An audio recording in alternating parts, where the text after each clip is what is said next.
Hello students, I'm Ajipal sir from Vivekananda Senior Secondary School, Bani. Now we start the next topic of class plus 2 physics. आज हम class plus 2 physics का next concept discussion करेंगे, that is the AC circuit containing inductance only. Okay, पिछली बार हमने क्या किया था, AC circuit किया था जिसके अंदर क्या आई थी, सिर्फ और सिर्फ रेजिस्टेंस आई थी। अब हम क्या करेंगे, एसी सर्किट ऐसा लेंगे जिसके अंदर क्या है, सिर्फ और सिर्फ इंडक्टेंस है। ओके, चलो आपको ईएमएफ का फार्मूला तो पता है, क्या होता है formula, E is equal to E naught sine omega T, ये होता है। ओके, और प्योर इंडक्टेंस को किससे रिप्रेजेंट करते हैं, एल से रिप्रेजेंट करते हैं, आपको पता है। ओके, मैं यहाँ पे सारी लिख देता हूँ कि आपको पता, थोड़ा पता चल जाए। इंडक्टेंस को आपको पता है एल से रिप्रेजेंट किया जाता है। चलो, अब डी आई बाई में D T is the rate of change of current through L in any instant that induced EMF in the inductor at the same current. अब आपको डी आई बाई में D T पता है क्या है, change in current है with time.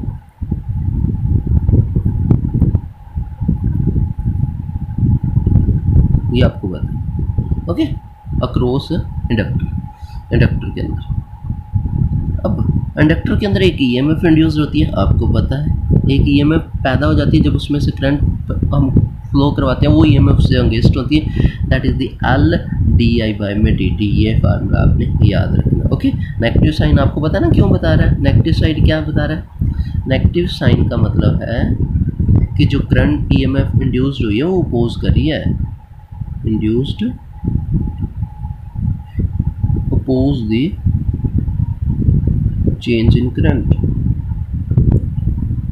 ये आपको सारे टर्म मैंने रिपीट करवा दी जो पहले हमने किए थे। ओके, यहाँ तक तो आपको समझा दो। नेक्स्ट हम क्या करते हैं, ओके, हमने क्या करना है, देखो अब आपके पास E की वैल्यू ये आ चुकी है।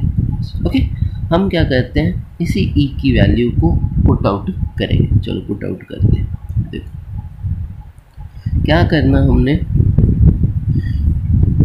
यू नो दैट जो E है वही ये EMF है, वही ये EMF है ना, तो E is equal to minus, okay, आप वैल्यू पुट कर रहे हैं E के अंदर, ये value E is equal to minus L D I by में डी टी। ओके, ये वैल्यू हो जाएगी और is equal to the E naught sine omega T हो जाएगी। ओके, ये वैल्यू का मतलब क्या है, जो ई है ना वो इसी टर्म के बराबर है। मतलब ये अगर माइनस का साइन ना हो, अगर ये माइनस का साइन ना हो तो ईएमएफ है वो यही है, E is equal to L D I by में डी टी। तो ये माइनस का साइन हटाने के लिए मैंने इसको माइनस से मल्टीप्लाई करवा दिया। ओके, तो चलो यहाँ से क्या आ जाएगा, ये तो ई चलो चला गया, एल डी आई बाई में D T is equal to E naught sine omega T हो जाएगा। चलो अब यहाँ पे हमने डी आई कैलकुलेट करना, तो डी आई क्या आ जाएगा, ई नोट बाई में L sine omega T into D T हो जाएगा। आपको पता है इतना, तो चलो इसका इंटीग्रेशन कर देते हैं, इंटीग्रेशन ऑन बोथ साइड,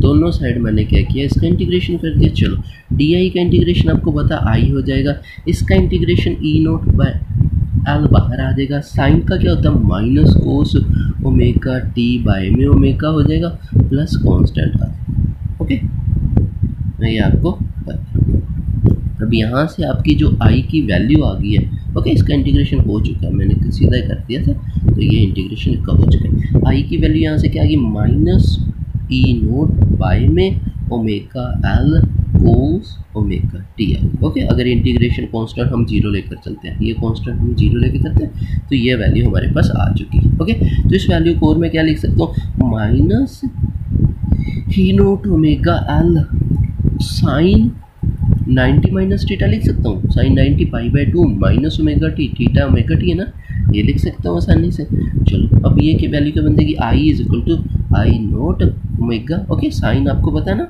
ये माइनस है, तो अगर हमने इसको चेंज करोगे, ये थीटा उधर लेके दोगे, ये माइनस बाहर आ जाएगा, ये प्लस हो जाएगा, साइन थीटा चेंज कर दिया, ओमेगा टी पहले लिख दिया, माइनस पाई बाई 2 बाद में लिख दिया। ओके, तो यहाँ तक आपको समझ आ गया। अब the current will be maximum, current maximum कब होगा, जब इस सारे थीटा की वैल्यू 1 होगी। ओके, तो इसकी वैल्यू 1 ले लेते हैं। Okay, for maximum current, maximum current के लिए the I is equal to the E naught by में ओमेगा इंटू 1 हो जाएगा। ओके, तो I is equal to I naught sine omega t minus pi by 2 हो जाएगा। ओके, तो आई की वैल्यू ये आ गई, तो यहाँ से हमारा ये पूरा कंसेप्ट हो जाएगा। Okay, this is form of alternating current develop, इस फॉर्म में अल्टरनेटिंग करंट डिवेल्प होगा। अब ये देखो उसके अंदर तो आई और ये वैल्यू हमने यूज़ की थी, E is equal to E naught sine omega t, और हमारे पास आई की वैल्यू क्या आई, I is equal to I naught sine omega t minus pi by 2। अब ये मतलब ये सेम नहीं चल रहे। ओके, ये एक दूसरे से अपोजिट फेज के अंदर चल रहे हैं, तो हम क्या लिखेंगे, देखो मैं लिख रहा हूँ यहाँ पे, आपको देखेगा लास्ट के अंदर, in an AC circuit containing alone, जिसके अंदर सिर्फ और सिर्फ इंडक्टर लगा हो, अल्टरनेटिंग करंट लैग्स बिहाइंड, पीछे रह जाएगा दी अल्टरनेटिंग ईएमएफ से। कितना पीछे रह जाएगा, of phase angle 90 degree, phase angle 90 degree. Okay, ये आपने अब फेजर डायग्राम से बना के मैं आपको दिखा दूँ। ओके, देखो चलो मैं यहाँ पे बना देता हूँ फेजर डायग्राम। ओके, मेरा फेजर डायग्राम किसका, ये फेजर डायग्राम, ये फेजर डायग्राम है, phasor diagram of inductance only का, इंडक्टेंस ओनली का फेजर डायग्राम। चलो देखो, अब हमने सिंपल डायग्राम बनाते हैं। ये सिंपल डायग्राम हो गया, एक इंडक्टर है, इसको AC EMF से जोड़ा हुआ है, दिस इज द एल हो जाएगा। अब इसका फेजर डायग्राम मैंने, तो जो हम इसका फेजर डायग्राम देखते हैं कैसे रिप्रेजेंट होगा। ये हमारा हो गया ओरिजिन हो गया, ये हमारा ओके, ये हमारी क्या हो रही है। अब देखो मैंने आपको क्या बताया था कि जो आई नोट है वो पीछे चला गया, मतलब आई नोट पीछे रह गया, या ये आई नोट। ओके, आई नोट को ये लाइन रिप्रेजेंट कर रही है। Okay, this is line represent the I note. Okay, ये लाइन ना आई नोट को रिप्रेजेंट करिए, कहने का मतलब यहाँ से लेकर यहाँ तक ये है I is equal to I naught sine omega t minus 90 degree. Okay, ये देगा, और ई नोट को ये लाइन रिप्रेजेंट करेगी यहाँ से, ई नोट से। ठीक है, ई नोट को ये लाइन ऊपर वाली, ये दोनों के बीच में 90 डिग्री का डिफरेंस हो गया ना, तो ये ओमेगा टी हो गया। Okay, this is omega T हो, ये ओमेगा टी हो जाएगा, और ये जो एंगल है वो 90 डिग्री का हो जाएगा। तो ये जो लाइन होगी यहाँ से लेकर यहाँ तक हो जाएगी, E is equal to E naught sine omega T हो जाएगा। ओके, साइन ओमेगा टी हो जाएगा। ये आपको फेजर डायग्राम समझा गया होगा। अगर इसी को वेव के रूप में लेकर चलते हैं तो ये हमारा ओरिजिन हो गया। इसकी जो वेव है वो कहाँ से, आई की जो वेव है वो यहाँ से शुरू होगी। ओके, इस तरीके से चलेगी, इस तरीके से चलेगी वेव, और जो इसकी होगी ओरिजिन से शुरू होके इस तरीके से चलेगी। ओके, इस तरीके से चलेगी, ये आपको समझा दिया। ओके, तो I hope you understand this concept. Take care, stay home, stay safe, bye.